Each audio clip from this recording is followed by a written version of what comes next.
the world of unfaithfulness, or the world without faithfulness. And this is expressed in the life of Hosea and his marriage.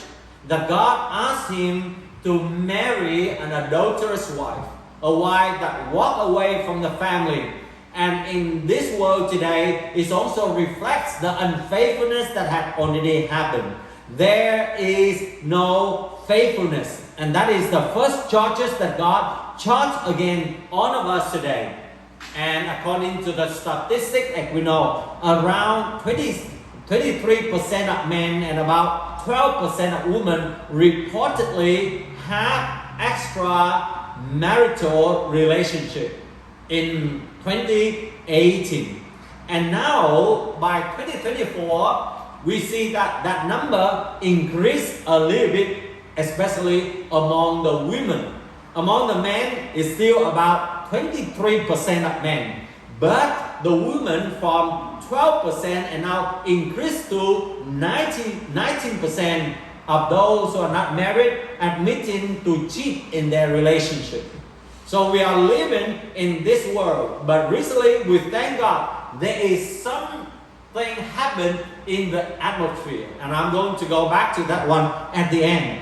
But still, the number of extramarital or unfaithful relationships are still happening.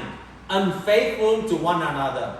Love being expressed on the lips, but not from the heart. Promise always deliver, but not kept.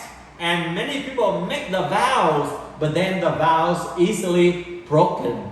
Cheating and deception are common and even accepted among the peers. And many people just try to encourage one another in their circle that they just better have a new one.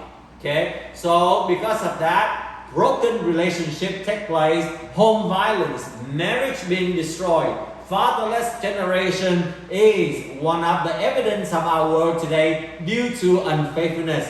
Fake happiness, especially fake happiness in the marriage. And I have seen so many people in the mega city, especially in the place where we lived before. It's glorious. They drive all of the fancy cars.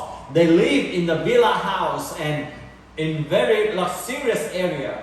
But then even the material wealth cannot cover the pain that appear or reflected and expressing through their eyes because of the broken marriage. But we thank God.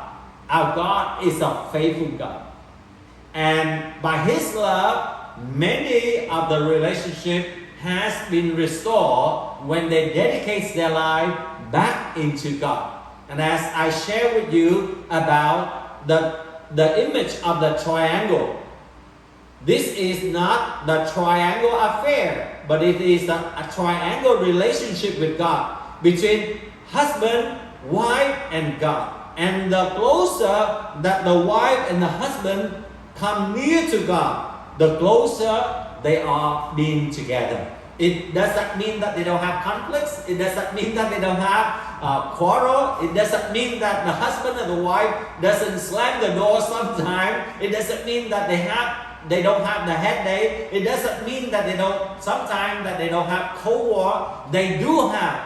But because of the love of God, they're being drawn near together. And they are willing to say, forgive, and forgive. Accept and accept. Love and love by the grace of God. So let us pray that we are going to break this vicious cycle of broken relationship, broken marriage in our generation today.